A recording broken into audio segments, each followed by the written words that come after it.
involvement in a crisis, helps to equalize things. But we watch this balance in the Taiwan Strait very carefully. And as our report says, candidly, we're worried about the trend because the trend is not in our favor and not in Taiwan's favor. インタビューをまとめてみます。中国は全てを秘密にしており、国防予算の数字は信用できない。台湾海峡を越えて中国が台湾を軍事的に占領するのは難しい。アメリカ軍は台湾を助けるために出動するが、その前に台湾は軍事力を増強しなければならない。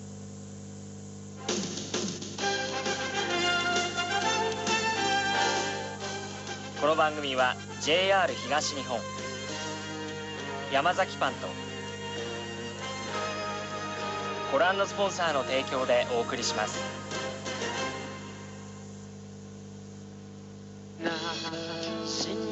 世界はこんなにもうららかで悲しんだろう。夢にまで及ぶ君の意向を返す返すくれる空にあなた Tell me you're cover 春が来て夏が来て秋が来て冬が来て今年もまた君がやって食べることで育つのは体だけじゃない。美味しさで品質で私たちにできること。山崎。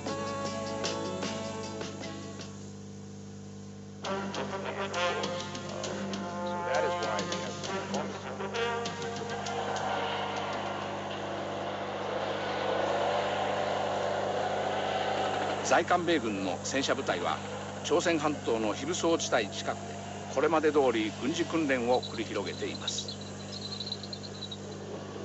在韓米軍の主力は朝鮮半島の南に移動しましたが、アメリカ軍は朝鮮半島の軍事力を依然として強化していると言われます。Mr. Secretary, how do you see military situation in Korea? North Korea, somebody said they are losing power because of their they have economic difficulty, but some other people said they are increasing military power. How do you see the military situation in that peninsula? Well, we regard North Korea as still very dangerous. We see an increase in their conventional forces. We see in recent years the movement of a lot of their conventional forces to the south, right, and near the DMZ. So in the conventional field, they are dangerous. And of course, Seoul, just the geography, places Seoul near the DMZ and within range of North Korean artillery, for example. The new element in the equation, of course, is the nuclear threat. And that, of course, changes a lot of things. We and Japan and other countries are involved in the six-party diplomacy to try to eliminate the North Korean nuclear danger. And that we hope will produce a result. Can you elaborate some more state of their nuclear development? You testify at the Congress. I read your testimony, but my viewer would like to know what you're thinking about their missile and nuclear power at this time. Well, I don't want to give any specific numbers of weapons. We do believe they have the capability to produce or to have produced a certain number of nuclear weapons. And their missile capability is very well known. In fact, they export their missile capability. They export missiles to Iran and other countries. So they are a capable power in this field, and this is something that we think has to be addressed because everybody in the region thinks that a nuclear Korean peninsula is a very harmful change in the status quo and a threat to many countries, including Japan, of course. So that is why we have this diplomacy going on to eliminate the nuclear programs of North Korea. In the conventional area, I think the general view is North Korea can do a lot of damage, that in the end it would lose a war without any doubt. But it certainly has the ability to do harm, and so our first responsibility is deterrence. And we and the South Koreans certainly have the ability, and we're confident we have the ability to deter a North Korean attack. You don't like to say detailed things on that, but their missile capability, they can hit Japan or Hawaii or Alaska. I mean, Tepoton 2 can hit precisely their aim, and their effect is usable enough to be military weapon. Well, yes, and that is, it's the North Korean missile threat that in the first instance was, it's what prompted the United States and Japan to get into the business of missile defense. And that's why I think we on our side are very pleased with the cooperation with Japan on missile defense, defending the Japanese territory, of course, and because we, for our part, have begun a vigorous deployment of missile defense to protect the United States. But you are under the tight surveillance of U.S. satellite or whatever. You are watching them, so you know what they are doing. Well, we don't know everything they're doing because, of course, the transparency is not a great feature of North Korean military policy, and they're very good at hiding things, building underground facilities. So we don't pretend to know everything, but this nuclear diplomacy began a few years ago when we caught them in the act of cheating on a number of their commitments. We detected the fact that they were engaged in highly enriched uranium production, and that this was a violation of at least 4 international commitments they had made. And that's what prompted this diplomacy to begin, to try to eliminate their nuclear programs. Your physical surveillance have the time to warn Japan that some warning times if they try to some action against Japan or the United States. Well, an effective missile defense would be able to detect something quickly and defend against it. Of course, the danger of missiles in this day and age is that they move fast, and you don't have time to react easily, and that's why we want the most advanced missile defense and surveillance. And the United States and Japan are working together to try to improve our ability to detect and defend and defeat missile attack. And Aegis destroyer of U.S. 7th Fleet is very effective against that. Well, that's one of the systems that we have, but of course there are a variety of systems that we are developing, and but the Aegis is one of the best, I think. So now tell me about U.S. forces in Korea. I understand you moved U.S. Army from DMZ area down to the south. Now, what are you now? Tell me what you are... Well, we're certainly not leaving the country. I mean, we are talking about some reductions, and some reduction in numbers of personnel is underway. But in this day and age, capability is not measured by numbers. It's measured by capability and qualitative capacity. So we believe that even at somewhat smaller numbers, the American presence will be more capable, more modern, more effective. And we are increasing our investment. There's a new investment program, $11 billion in expenditure to modernize our forces, to guarantee that whatever forces are there will be more capable than before. Now, the geographic relocation is similar to what's happening in Japan. We want to modernize the presence and make the presence suited to the missions that it has. And the fact that we had little camps along the DMZ is just a leftover from the war. It's not a rational place to put forces. These camps were very vulnerable, and if a crisis started, the first thing they would do is retreat and regroup in order to fight back. So we are doing that consolidation now in a well-planned way. moving a lot of these forces south where they can be ready to fight back if there's an attack. But in addition, it's also a way of reducing the burden on populated areas. We've had this camp in Yongsan, which is now in Seoul, in the middle of the capital city. And for many years, we and the Korean government have agreed this is not the best place to have a big American military presence. So we've agreed to move that headquarters further south and give that land, urban land, to the government of Korea and the people of Seoul. So we want to be in places that are less of a burden on the people, and we think this makes the alliance more sustainable over the long term, more durable, and it's a good thing. インタビューをまとめてみます。アメリカ軍は戦いが始まった場合、動きやすいように南へ移動した。北朝鮮軍は依然として強化されており、極めて危険である。北朝鮮の核兵器が新しい脅威になっているが、6カ国協議で取り除きたい。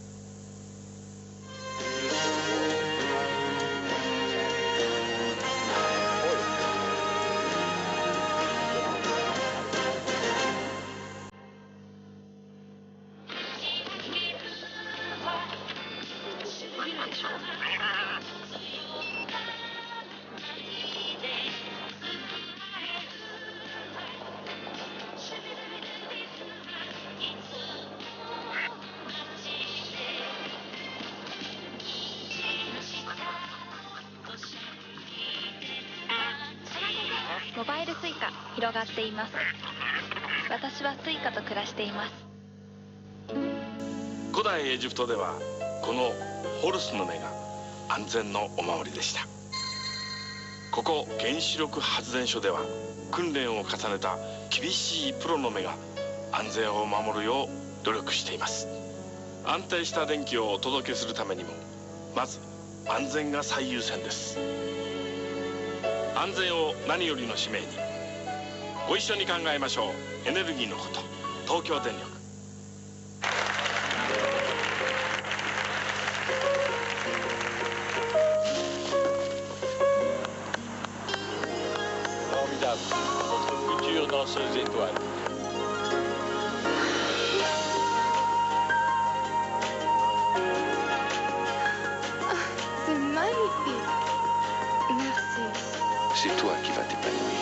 その空間は最高の時を演出するアルファード。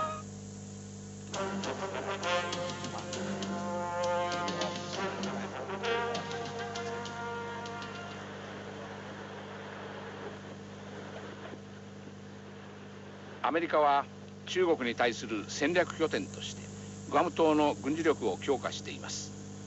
まもなく見えない爆撃機 B2 もやってくる予定です。アメリカ海軍は原子力潜水艦をグアム島に増強しようとしており、原子力空母の常駐も考えていると言われます。About transformation of U.S. forces in the Pacific area. What's the implication militarily? What strategy you have beyond relocation or transformation of U.S. forces in Japan? It's a change of strategy against China or change of relationship between two countries, Japan and the United States? Well, we're looking at our posture globally. We've done the reviews of our military presence and posture around the world, so it's not necessarily directed at a particular threat. In fact, one of the basic principles of our new global posture is that we don't always know where the next threat will come from. We might be surprised. So we put a premium, therefore, on flexibility, on presence in certain areas that can be ready to guard against many kinds of contingencies. So we're not identifying anybody as an enemy, but we certainly have to modernize our forces to take advantage of new technologies that allow us to be more effective in new ways and to give us this flexibility. And there is a kind of uncertainty, I mean, especially in the war on terrorism. where the threat will come from. And, you know, in the Cold War, we had the Soviet threat, and we knew that was there, and we planned everything related to that. And now we put a premium on flexibility. But signed by transformation or relocation of U.S. forces in the Pacific, just as Marine movement of Okinawa. It means end of an era of land war against China is over. Now you are thinking about missile war or airplane or Navy war against China or the big enemy. Well, I think flexibility, again, is what we want, and this is a way of exploiting new technology. We can be very effective in new ways, and so we, even with smaller numbers. And as we were discussing, sometimes the placement of ground troops can be changed in order to make it more effective with different kinds of configurations. So we don't know what the next conflict would be like. There are different contingencies we have to worry about. The Korean Peninsula is still a potential flashpoint. So we want a capability that is versatile and modernized and able to respond and able to deter. And we can do that in new ways. And as we were discussing, we also know that the alliance, it's an alliance of two democracies and a presence that is a burden on the population of a particular area is harder to sustain. And so you can accomplish multiple objectives sometimes by reducing personnel or moving out.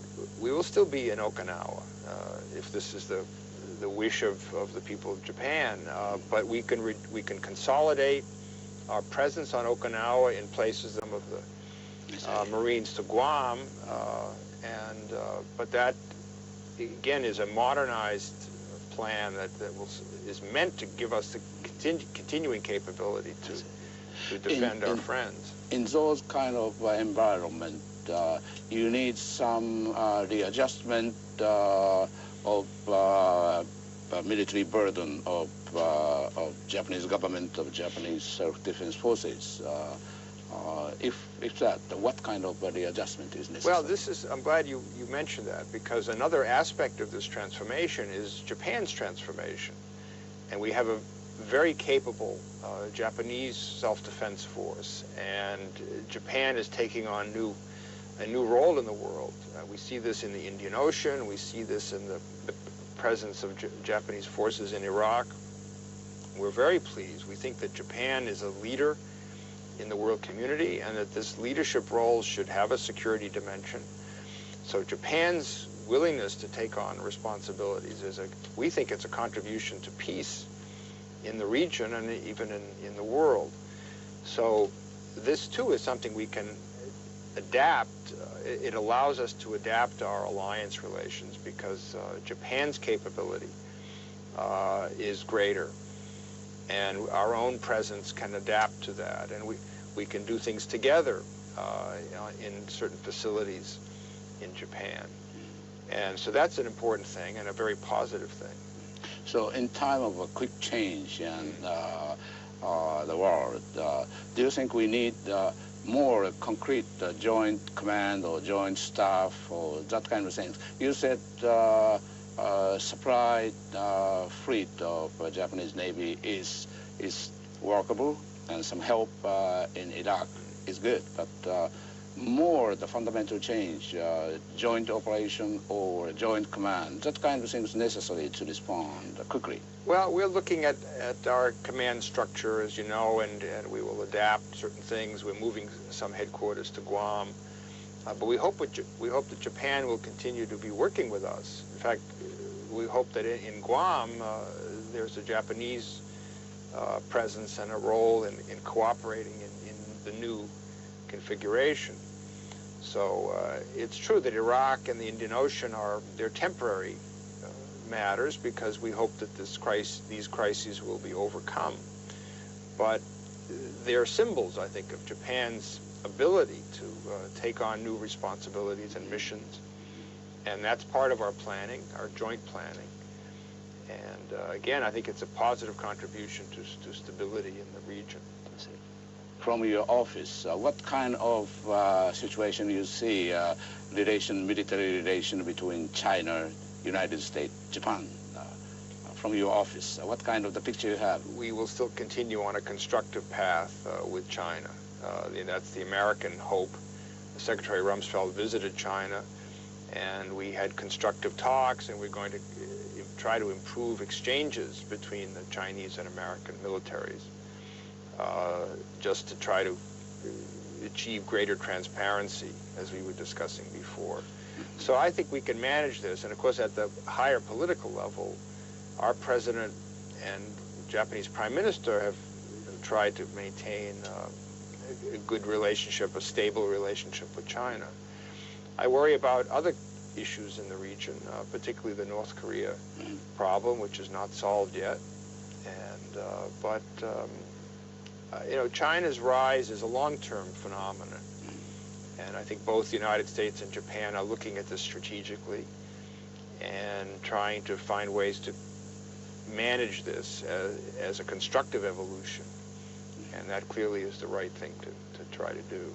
You think you demand or request more transparency on Chinese military intention and postures? That's right. We say this openly to them, that one of the reasons to improve exchanges between the military establishments is precisely to ease suspicions. That's what everybody says they want to achieve, but you cannot ease suspicions without greater openness, particularly on the Chinese side. So that if we think that if we understand them better, that's a contribution to stability.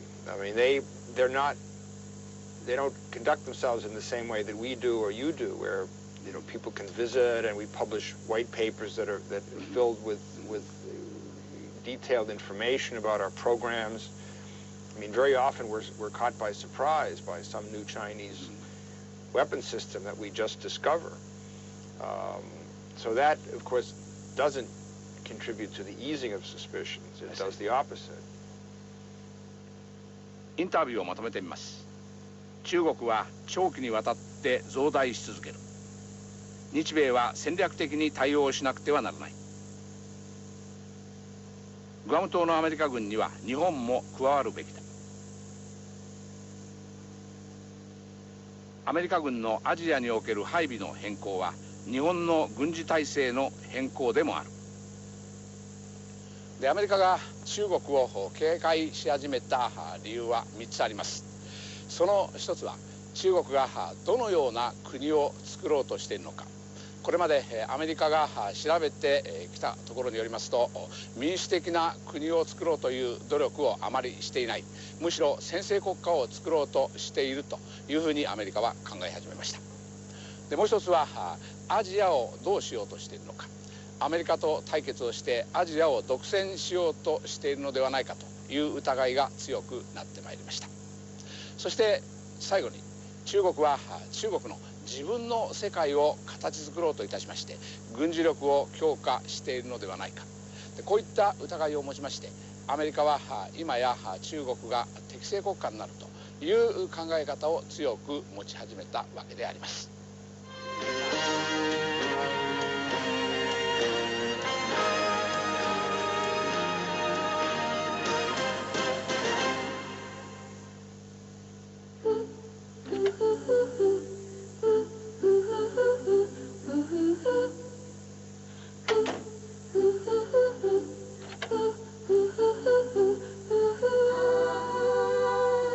私はドアです。でもただのドアじゃないんです。それは全ての人を癒してくれる無垢の木のドア。ニュージーランドの森から無垢ジュピーノウッドワン。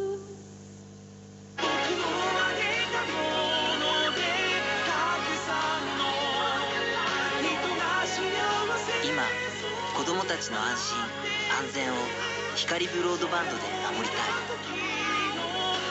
NTT 東日本の取り組みです。気をつけてからだよ。便利な世の中が安心な世の中であるために、光で安心をもっと。 NTT 東日本 For your number one。 東芝が目指したのはストレスフリーの高速エレベーター。世界最高速エレベーター誕生、東芝エレベーター。 For your number one。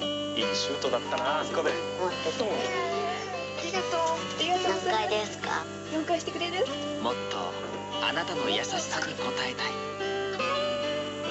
東芝エレベーター。